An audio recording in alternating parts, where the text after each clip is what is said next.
Di mana titik tidak masuk akalnya? Di mana titik tidak masuk akalnya? Aksara film maksudnya. Kalau Bapak bisa baca mah nggak mungkin jadi tukang parkir. Film ini dibuka dengan seorang manusia yang bisa muncul secara tiba-tiba untuk meminta 2 ribuan. Ya, panggil aja nih babang-babang namanya Leno, dimana dengan meminta 2 ribuan ke para minion, dalam sekejap Leno pun langsung gacor parah sampai membuat sayangannya bernama Agus kata Sandi menjadi iri. Keterlaluan si Yono. Gesit banget dia ngerebut pelanggan. Gak bisa gue diemin nih. Makanya, jadi tukang parkir itu harus pakai flicker cuy. Flicker no cooldown. Kali itu Agus pun langsung mengambil cuan-cuan Leno dengan alasan ia lebih sepuh dibandingkan Leno. Bahkan Agus yang otaknya melebihi Einstein tapi anonim karena ya lu denger sendiri aja dah. Dan mulai sekarang, tugas lu cuma ngarahin. Untuk masalah ngambil duit, itu urusan gua. Teori dari mana ini? Lu pernah gak sih lihat tukang parkir kerja sama kayak gitu? Ya paling-paling juga ambil duit terus lain-lain. Ya oknum sih. Nah di sisi lain ada anak dari Leno yang sedang bolos permanen dari sekolah akibat ortunya tak bisa menyekolahinya. Denger tuh kids. Lu pada yang males sekolah di luar sana banyak-banyak banget para kids-kids yang minta disekolahin cuy. Bahkan hanya untuk membaca koran, si Duta ini pun harus meminta bantuan para bocil SD meski ujung-ujungnya harus tersepekan. Gimana sih bacanya? Aku penasaran isinya. Kamu belum bisa baca? Udah gede, malah belum sekolah. Cangkem bocil zaman now. Biasanya yang gini-gini tuh beban kelompok cuy. Mendengar itu membuat mental Duta auto kena mental sampai ia menemui bapaknya di tempat kerja untuk menanyakan apa bacaan koran yang dibawanya. Tapi, aduh. Bapak nggak ngerti. Kalau Bapak bisa baca mah nggak mungkin jadi tukang parkir. Ya nggak gitu konsepnya bang. Kalau bapak punya orang dalam, bapak nggak mungkin jadi tukang parkir. Gitu baru bener. Kali itu datanglah Agus yang langsung merosting kekurangan mereka, bahkan sampai menawari Duta tutorial cara membaca, tapi dengan harga yang begitu mantap jiwa. Mau nggak Om ajarin kamu baca? Tapi 1 jam belajarnya itu 100.000. BGST sekali ya cuy tarifnya. Ya meskipun masih mahalan tarif.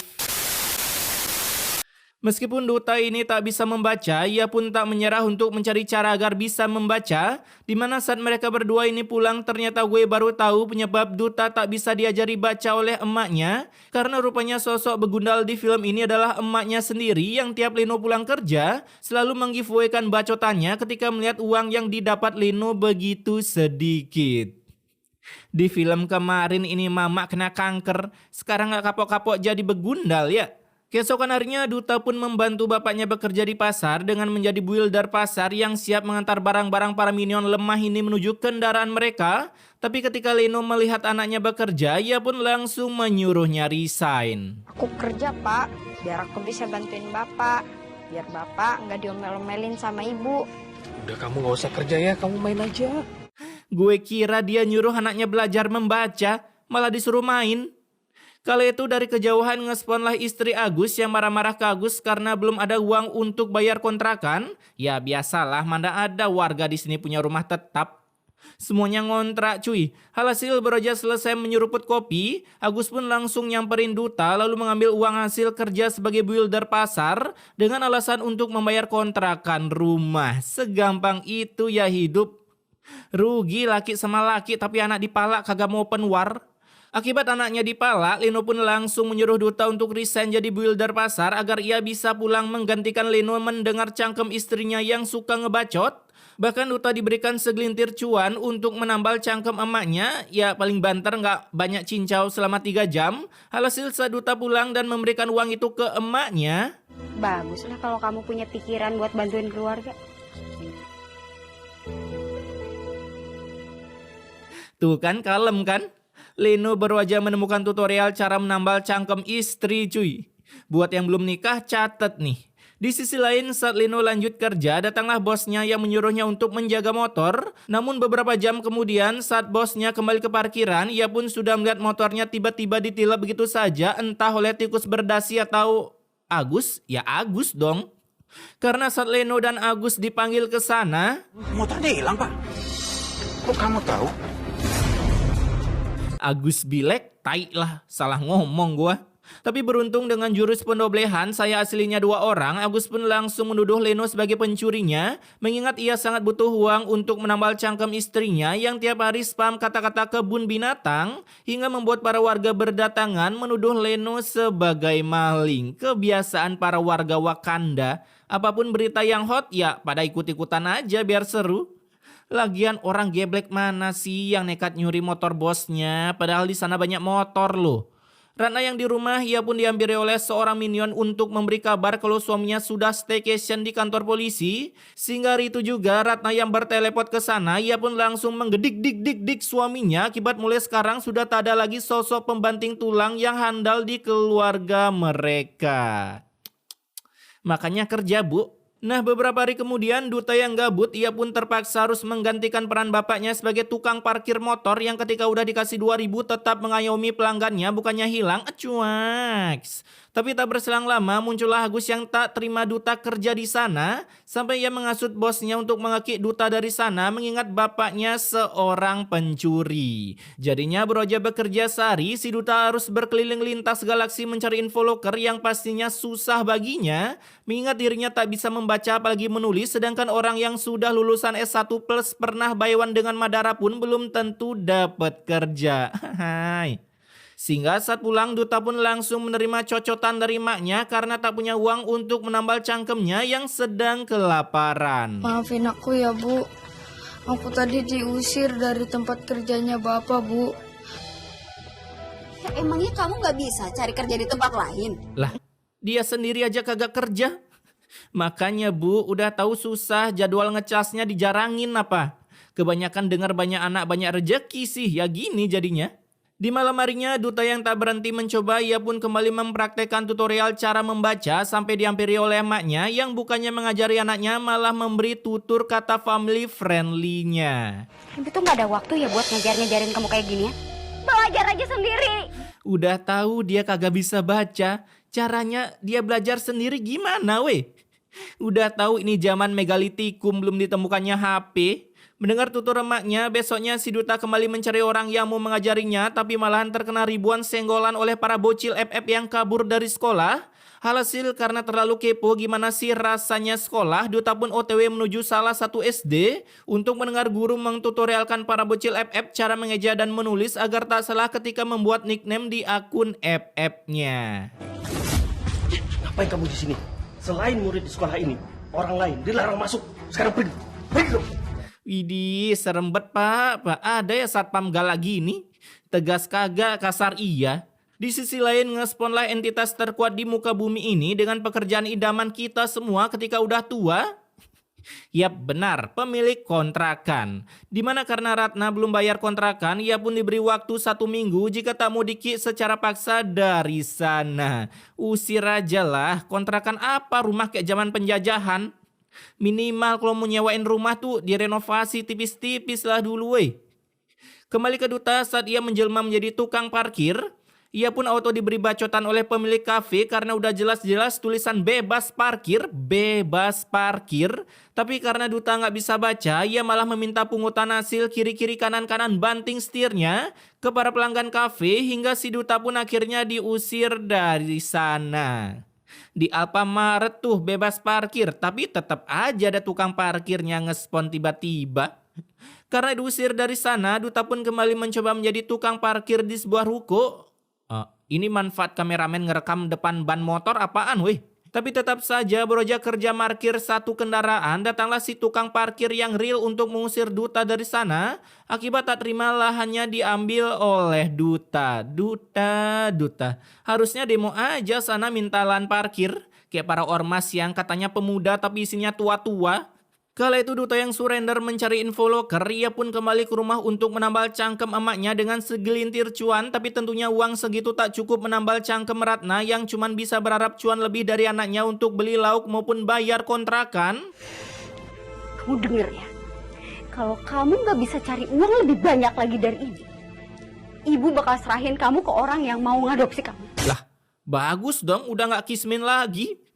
Masalah mak mah bisa diganti daripada tinggal sama mak modelan kayak gini loh. Singkat waktu saat Ari udah berganti skin, datanglah seorang woman untuk menagih hutang ke Ratna. Namun layaknya seperti penghutang pada umumnya, ya kalian tahu sendirilah.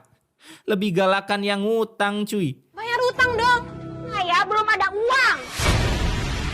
Mau bayar pakai apa? Kok jadi galakan kamu sih? Ini real banget sih. Siapa di sini yang punya temen laknat kayak Ratna? Udah pasti banyak. Melihat urat-urat di leher Ratna keluar membuat woman ini seketika kena mental lalu surrender dari sana tak jadi menagih hutangnya. Bahkan duta yang tak tahu maknya ngutang apa harus terkena lampiasannya hanya karena Ratna kesal tak memiliki uang untuk bayar hutang. Kebiasaan para Wakanda, pas ngutang ngemis-ngemis, pas ditagih malah lupa diri. Hari itu juga duta yang mencoba mencari info loker, ia pun tiba-tiba melihat sebuah kemacetan di jalan raya, di mana ia langsung mengatasi kemacetan tersebut, tapi anehnya, Siapa? bisa-bisanya dikasih uang dong. Sejak kapan pengemudi di Wakanda baik-baik ya? Biasanya mah ngindarin tukang parkir.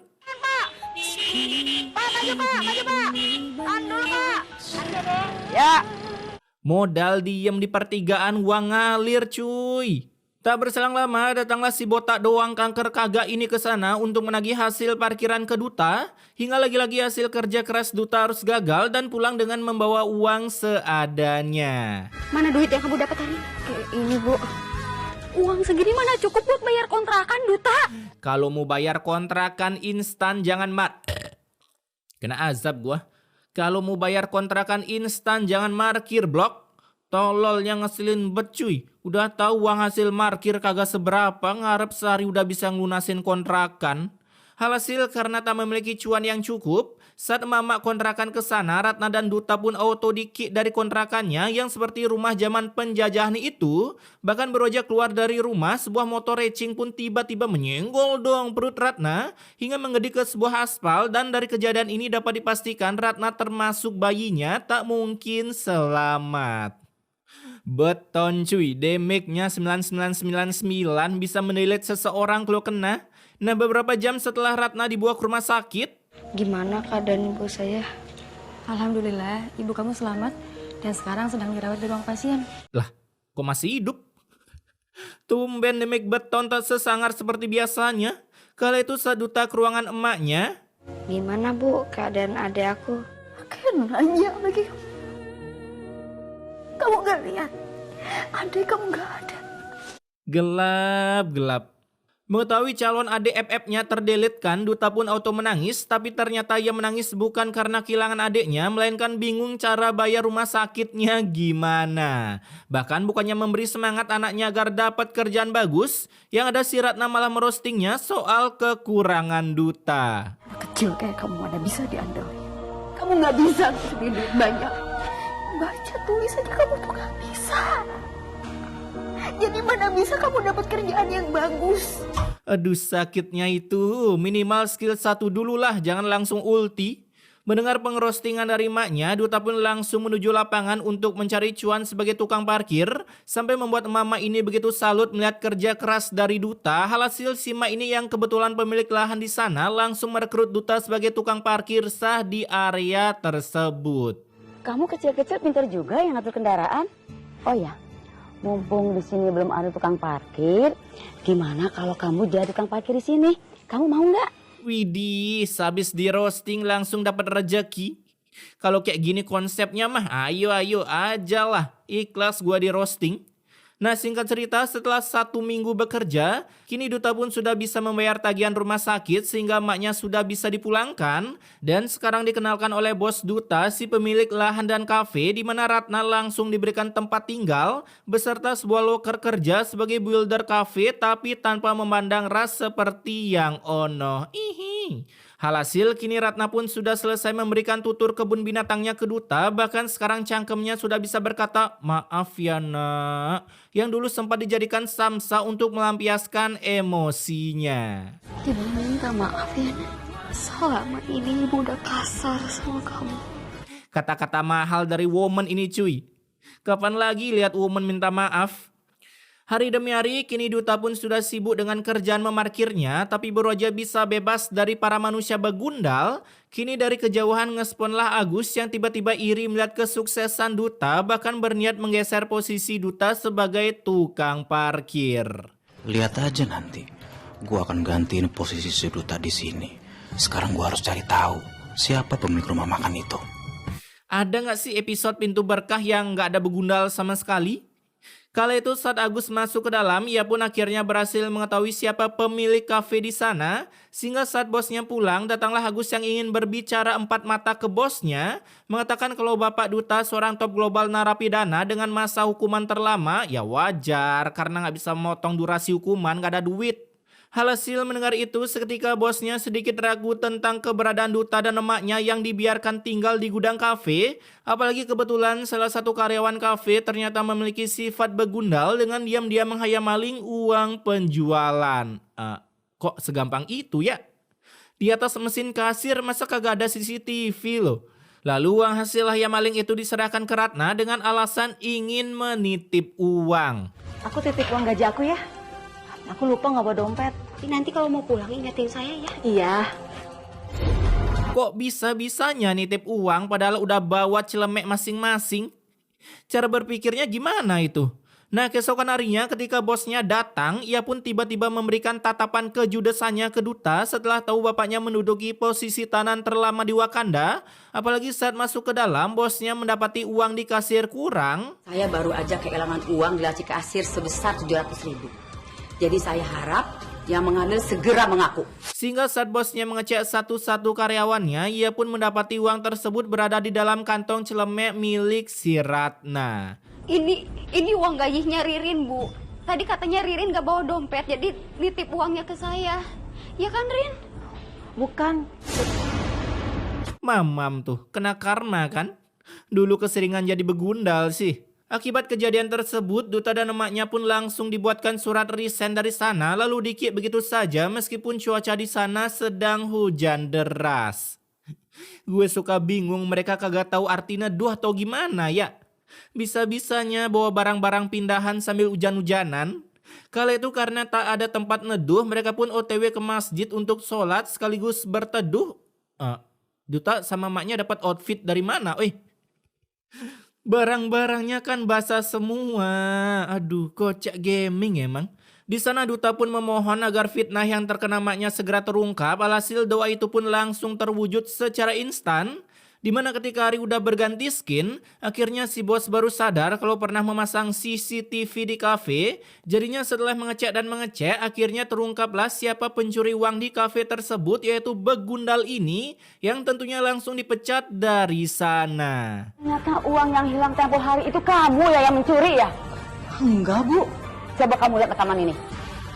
Ini pegawai kalau bego sama tololnya berkolaborasi ya gini.